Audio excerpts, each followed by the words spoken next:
You wouldn't put a square peg in a round hole, so why would you deploy a traditional firewall in a modern decentralized network? Firewalls have new requirements for businesses leveraging SaaS-based applications and public cloud platforms like AWS, Azure, and Google Cloud. We're in the cloud generation now, so your firewalls have to be engineered to fit right in. Reclaim your cloud network. Try a Barracuda Cloud Generation Network or application firewall free at barracuda.com/firewalls.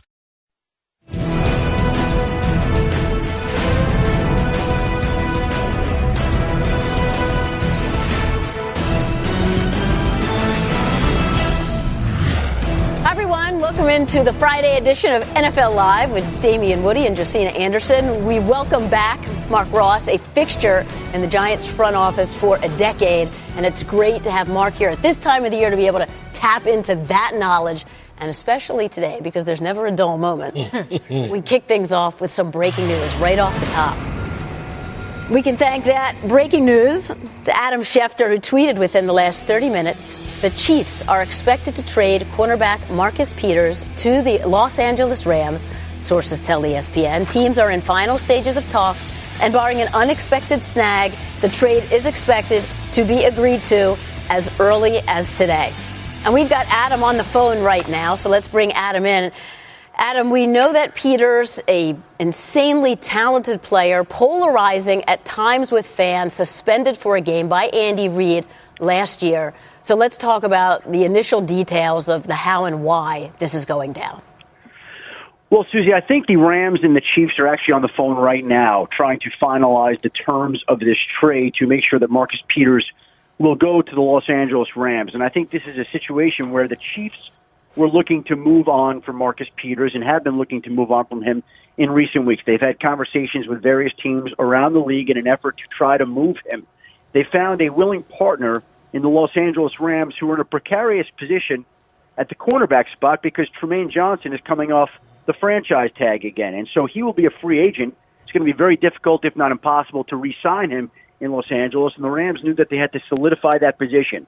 The most attractive target became Marcus Peters, who obviously is in a situation where he is nearing the end of his deal, will eventually want a new contract, and the Chiefs did not intend to sign him to a long-term deal. And when they knew that they were not signing him to a long-term deal, and they went out and made the moves that they did this offseason, first trading Alex Smith for Kendall Fuller, a cornerback, signing David Amerson, a cornerback, 2 cornerbacks. That was the signal that they were ready to move on from Marcus Peters, and now they are in the final stages of doing that. A trade is expected to be completed.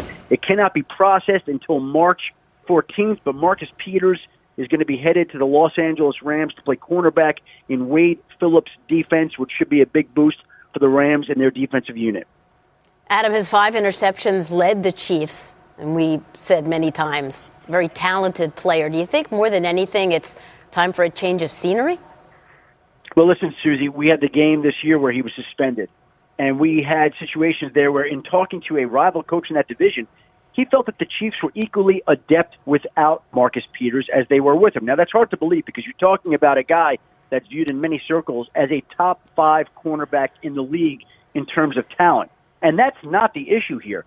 The question is, how do they control him and how can they coach him? And I think the Chiefs felt like they were in a position where they were better off moving on from him. And I think their moves advertised that throughout the course of the season. They played without him this year and won without him and felt like they could move forward again without him, knowing that eventually he was going to have to be paid. Rather than get to that point where he could walk out the door and leave in free agency, the Chiefs decided to act now and make a trade that is expected to involve draft pick compensation. Again, the two teams finalizing that deal right now. So we'll see how that winds up in the end. But again, the Chiefs were determined to move on from Marcus Peters, and the Rams knew that they needed help at the cornerback position. So you're touching on the impact for the Rams, and you mentioned Tremaine Johnson, tough to hang on to him. But how does this impact LaMarcus Joyner, also a free agent? Well, Suzy, the Rams are in a situation where they've got LaMarcus Joyner and they've got Sammy Watkins both coming up. Now, it's a difficult spot to be in when you've got one tag to give out and you can lock in one player. The Rams, I think, in the weeks leading up to the start of the new league year on March 14th, will make an attempt to re-sign one of those players. I think Sammy Watkins would like to be in L.A. if the two sides can reach a fair deal. If they could get a deal done with Watkins, they could then tag LaMarcus Joyner. But I think LaMarcus Joyner is a player who's from the Florida area, would like to go back to the Florida area, and it's going to be difficult for the Rams to keep him in Los Angeles. That's not to say it can't happen. But, again, they know that they need to be aggressive to keep Joyner there in Los Angeles. And so a tag definitely could come into play with at least one of those players, most notably Joyner. But Watkins figures into this as well, with Sammy Watkins being a free agent. So you got Watkins, you've got Joyner, you've got one tag, and the Rams have the next couple of weeks to try to figure this out. Okay, Adam Schefter with the breaking news. You mentioned the Rams and Chiefs possibly on the phone right now. Adam, we know you will keep us posted. So, Mark, Brett Veach, the general manager of the Chiefs, obviously very busy reshaping the roster, just without a ton of details, obviously, about this potential trade right now. What do you think? I think it's to be a win-win for both teams. I think on the Chiefs side, they got what the most that they could out of Marcus Peters. Coming out of college, he was pretty much the same player on and off the field as he is now. Very mercurial, very independent, not dependable on and off the field. A lot of teams had him off their draft board coming out. The Chiefs got him there. I think they know who he is and know that he's not going to change. So this was the right time for them to make a move and get what they could out of him. Yeah, I mean, I think this is a smart move, particularly when you're looking at the depth situation with the Los Angeles Rams. I mean, they have Kayvon Webster on the other side. Trumaine Johnson is a guy that you just tagged when you lost to Norris Jenkins, so you had to have the quality there opposite Kayvon Webster. In addition to that, Adam Schefter was just talking about which player are you looking to tag, whether it would be, Joyner or Watkins, and I think that that's kind of strange because you just brought in Watkins off of a trade. This is a guy that has first-round pedigree. It would be kind of weird to let him go if you don't put that tag because then he could, go away. So for me, I like the move to bring in Marcus to add the depth in the secondary, and I think that they should put the tag on Sammy because I don't think you trade for him and then let him go. In terms of Andy Reid, he's the type of coach, he never wants to kind of tone down the passion of a player, and I think he tried to be as understanding as possible. Does this make sense to you to let one of your top defensive players go? Yeah, I mean, we saw it this past season in a game against the Jets, where you saw Marcus Peters kind of show that mercurial side where he threw the flag in the stands. And I think, Andy I was at that game. Yeah, and I think, and I think that's just part of the thinking of the Chiefs in this particular situation.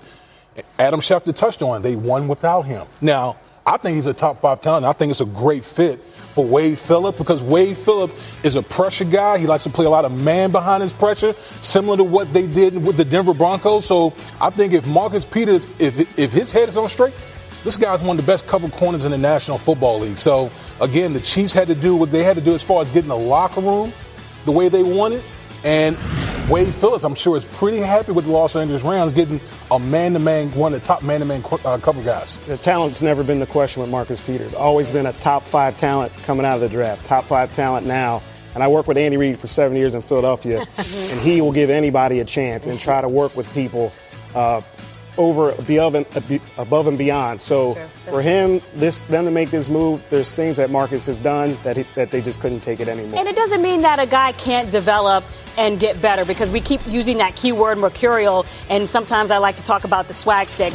That's a team like Seattle. They use those alpha players and they thrive off of that. And so even though they were able to win without him, it's almost kind of like the effect of T.J. Ward going to Tampa and the Denver secondary felt they lost. Not that they're the same personality, but a little bit of that alpha, masculinity that you like in the back of the secondary. So emotion-wise, sometimes that's a good thing, and perhaps it could have gotten better, but I understand why they're doing it now. But you got to understand, if you look at the transition with the Chiefs, you trade away Alex Smith. Right. Now you got, Patrick Mahomes. This is a young team.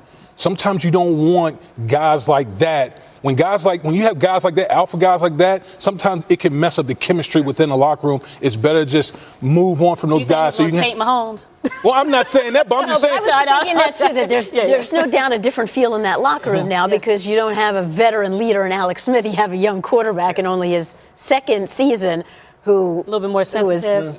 I don't even know if you would say sensitive, but there's obviously just going to be a different tone setter in the locker room.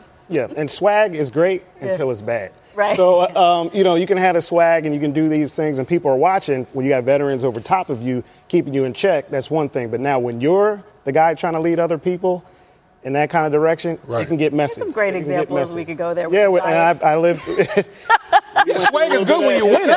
When you're winning, because some guys who have this swag, they're front runners. But then when you're not winning and your team's not doing well, it speaks to what you're saying.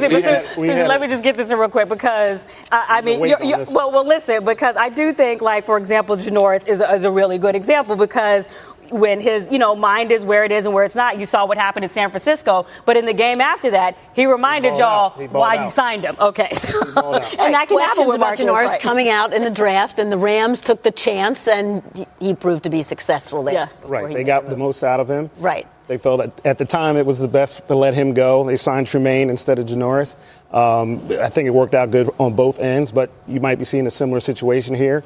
Will it change the scenery, help Marcus Peters? I don't think so, because I think he'll be the same, and you're just going to have to deal with the talent versus a little bit of headaches. Off season, off and running. Lots of changes for the Chiefs. Let's dive into another team. Lots of potential changes coming, the Dallas Cowboys. So let's use them here as a jumping off point because there's a big process now of evaluating rosters. A couple of major moves to be made on the Cowboys roster. What does the future hold for wide receiver Dez Bryant, still under contract but perhaps not meeting expectation, and free agent defensive end DeMarcus Lawrence coming off a 14.5 sack season? So here's how Cowboys executive VP Stephen Jones has most recently addressed each.